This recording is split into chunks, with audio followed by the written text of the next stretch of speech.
Welcome, Sens Talk. Stützle winds in, feeds it back across the strike, and scores! Brady Tkachuk makes it 2-0.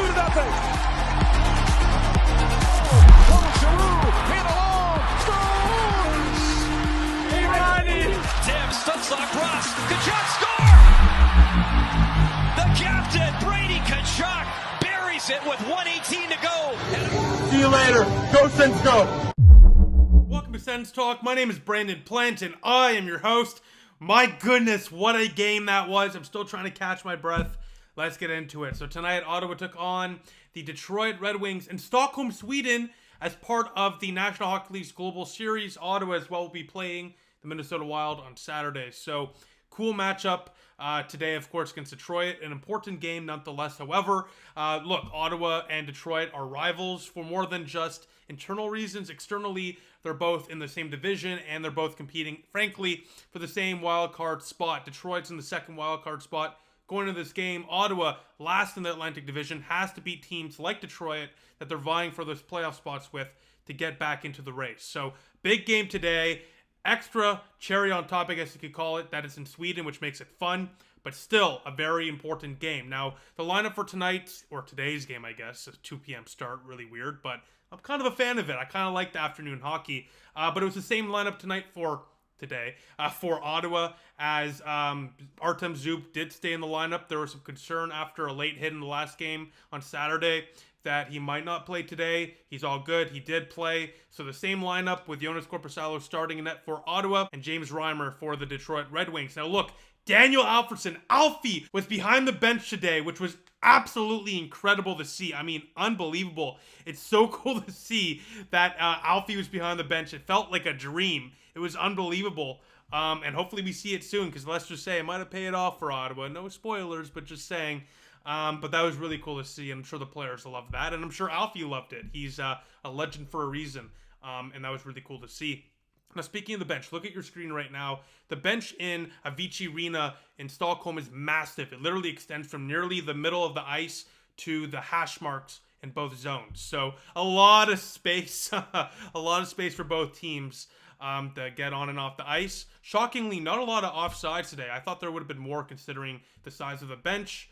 But yeah, just wanted to point that out. Just a little interesting thing in an international arena here for the National Hockey League. Something like that really sticks out, of course, because otherwise that ice would be way larger than it was for today's game, because, you know, in Sweden, in Europe in general, they play with IIHF sized rinks, which is much larger than the National Hockey League ice. So I just wanted to point that out because I thought that was really interesting.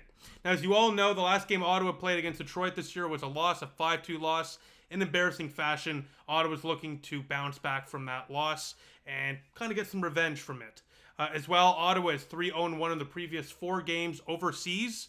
Looking to go 4-0-1 with the win today. So let's get into it. To the first period we go. And 6 minutes in, it's all Ottawa Senators as El Capitano, Brady Tkachuk, wins a board battle. Drake Batherson picks up the rebound off a Tim Stützle shot. Brady Tkachuk tips it home for his 9th of the year off the power play goal. It's 1-0 Senators, not even 10 minutes in. Speaking of 10 minutes in, at 11:11, just a little before 10 minutes into the first period of play, the crowd chanted, "Alfie, Alfie, Alfie," and obviously a lot of Sens fans were behind that. I'm sure some Detroit fans as well.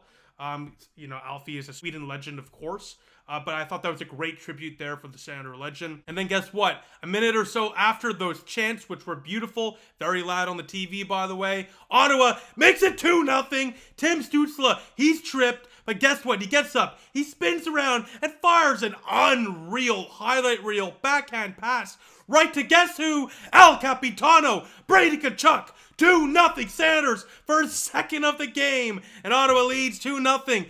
Brady Tkachuk, in all the games he's scored this year, has scored 2 in those games. That is now 5 2-goal games for Brady Tkachuk. He's got 14 2-goal games in his entire National Hockey League career, only 1 hat trick. So maybe today's the day he gets that 3rd goal of the game. But speaking of 3rd goal of the game, here's the 3rd goal of the game for the Ottawa Senators. 3 minutes later, Lucas Raymond leaves Jake Sanderson alone out front, Vladimir Vladdy Tarasenko feeds the Sandman for his 4th of the year. DeBrincat, guess what, my friend? Don't take stupid penalties. Ottawa capitalizes on that mistake, nulling the Detroit power play, and Ottawa strikes. It's 3-0 Senators, as Ottawa, weirdly, gets their first 4-on-4 goal of the year. Jake Sanderson with his 4th of the year. 3-0 Ottawa. My goodness, after 20 minutes of play, it's all Ottawa Senators. It's the first time the Sens have scored 3 goals in the opening period this year as well, and it's all Ottawa Senators. Look, Detroit got some good chances. Joonas Korpisalo was forced to make some big stops in that first period, but the Senators capitalized, and they capitalized mightily. 3 goals on 9 shots to open the first period of play, and it's all Ottawa after 20 minutes of play. By the way, when Ottawa leads after 20 minutes of play, they are 5-1-0 this year, looking to make it 6-1-0. But guess what? 5-1-0 is a pretty good record, so things are looking good for Ottawa. And then 90 seconds in, things go from looking good to looking great. 90 seconds in, Matty Joe feeds Vladimir Tarasenko along the boards in the defensive zone, who, guess what? Vladdy Tarasenko breaks through the open ice in the neutral zone. He drops it off to Joseph, who feeds Josh Norris. And guess what? Joseph and Norris play hot potato, and Josh Norris puts it home. 5-hole goal, 4-0 Senators. Josh Norris, his 5th of the year, and Ottawa is off and running. It's officially a rout. It's all Ottawa, 4-0 Senators. And it can't go wrong from here, right, guys? It can't go wrong from here. But guess what? We know what the Ottawa Senators are all about. They're about giving us heart attacks. They're about making us nervous. They're about making us bite our nails, and that's what the Senators would do in this game, especially in the second period of play. I want to mention something before we get to the onslaught of goals for Detroit. Alfie chance again at 11-11. You love to see it. To every Sens fan, including shout out Dr. Bob and other Sens fans that were in the stands in Stockholm today. You guys really represented us well. A lot of good Go Sens Go chants, a lot of Alfie chants. You love to see it. Sens fans are just a different breed. But unfortunately, about a minute after the Alfie chants, guess what? The local guy, Lucas Raymond, makes it 4-1. The building erupts, of course, as, of course, Lucas Raymond is a native of Sweden. A nice moment there, of course, for him, I'm sure. Chikrin Dumpin deflects off Kachuk, leading to the 2-1. Of course, Raymond makes no mistake about it. He fires it off the lower glove of Korpisalo and in. Detroit suddenly makes it a 3-goal lead for Ottawa. It's 4-1. And last night, the Belleville Senators were playing against the Laval Rocket, okay? They made it 4-0 halfway through that game, and they would end up losing 6-4 to Laval. They would allow 6 goals in an embarrassing collapse. I tweeted out after that 4-1 goal that the Belleville Senators, as I just mentioned, blew 4-0 lead last night. Let's not have that happen today, okay? Ottawa Senators, and yikes. I probably shouldn't have tweeted that. 3 minutes later, Gauthier takes a shot from the point, bounces off David Perron's hand, bounces in. Weird one. 2-goal deficit now. It's a 4-2 game for Ottawa. And at this moment, I'm thinking to myself, oh, what did I do? I shouldn't have tweeted that out. I should have known better. But still, it's a 2-goal lead. What are the odds that the two teams in the Sens organization are going to collapse in less than 24 hours with 4-goal leads? What are the odds of that? There's no way. Oh, wait. Oh, my goodness. 3 minutes later, Gauthier again. The Meow Man. 4-3 game. DeBrincat, I don't know how he was, but he was left all alone. It's 4-3. It's a 1-goal game, and at this point, I am sweating buckets. Sens Twitter was obviously losing their minds, rightfully so.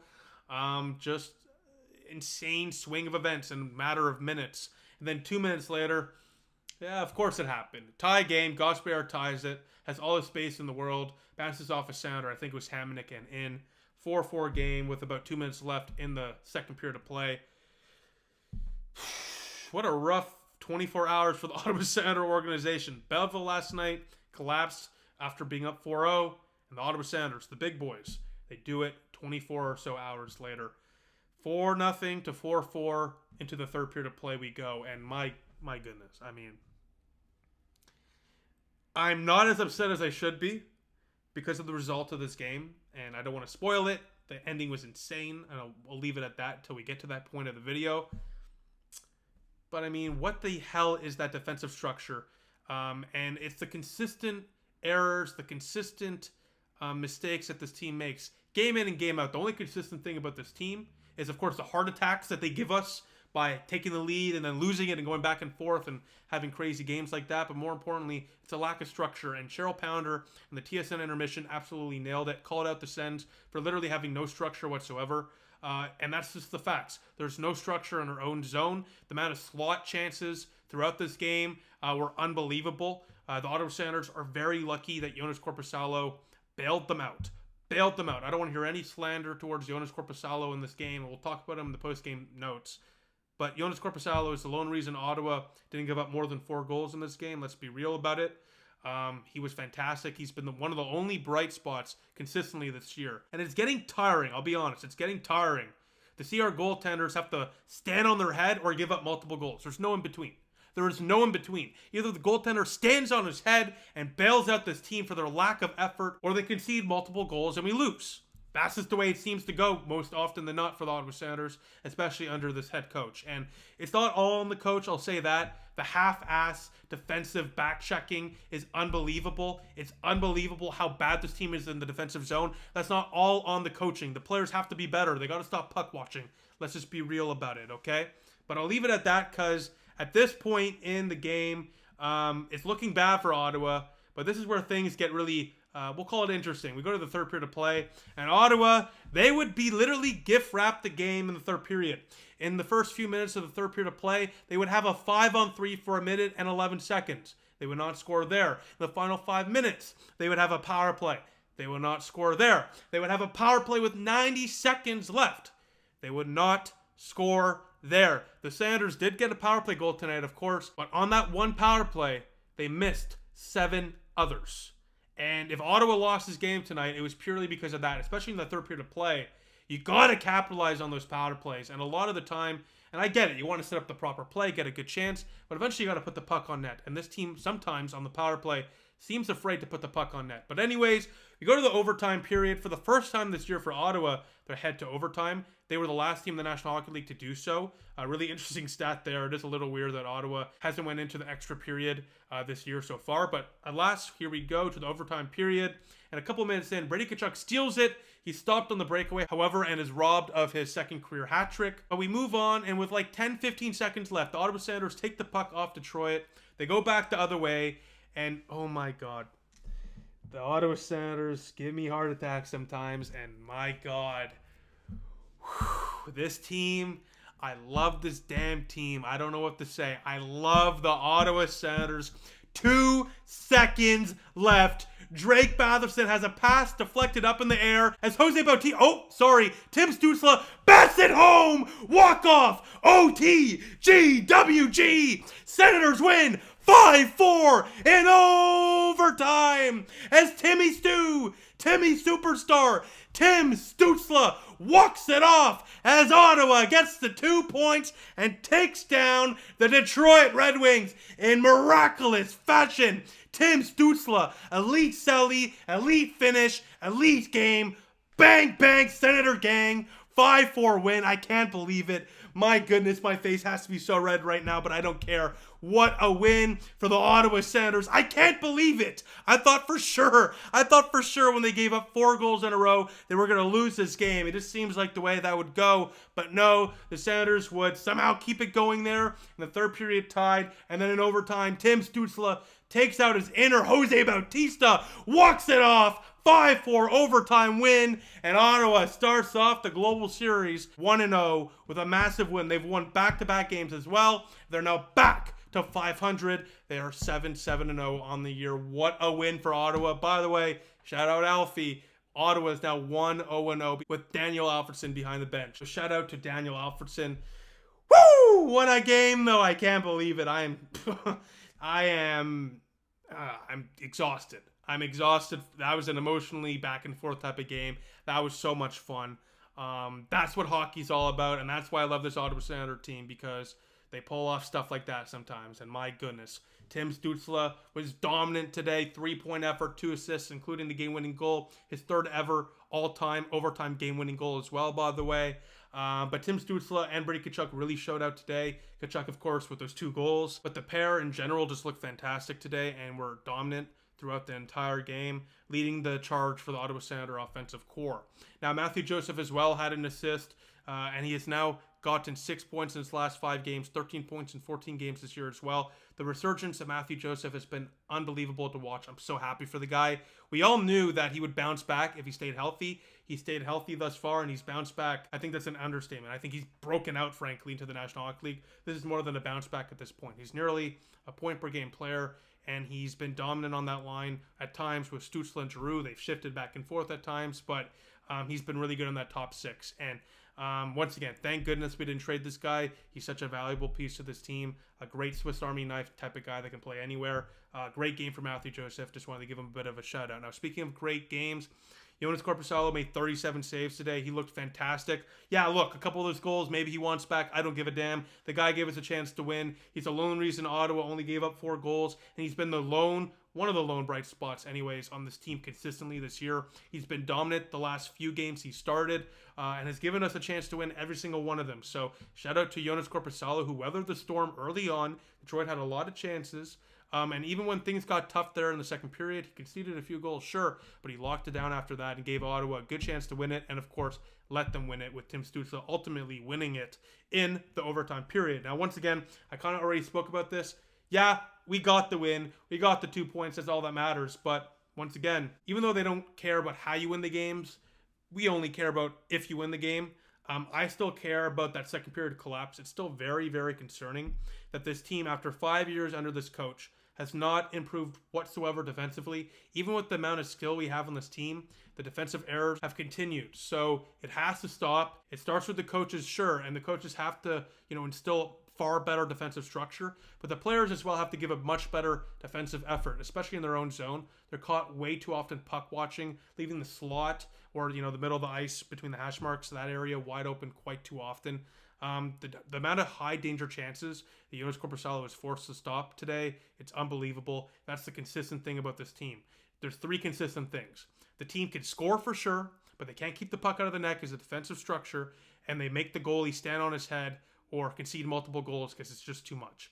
The defensive structure is an absolute joke. It has to be fixed. And frankly, I don't know if it will be fixed under this coach or under Jack Capiano or this entire coaching staff, because right now it's the same damn issues after every single game, regardless of the win or the loss. So that is still very concerning to me. And I would expect if this team, they've backed up DJ Smith, they've defended the guy, if they truly mean it and they want to play for their coach, as they know, of course, this guy's on the hot seat, they better come out on Saturday against the Minnesota Wild and play a clean, effective, easy game that results in 2 points for them. So we'll see what happens, but a great win nonetheless, because look, when you win with 2 seconds left off a buzzer beater game-winning goal by your superstar Tim Stützle, your young center, it always kind of negates all the bad stuff that happened. And that's how I'm feeling. Yeah, still concerning, but I'm still buzzing after that Tim Stützle overtime, home run, walk-off, OTGWG.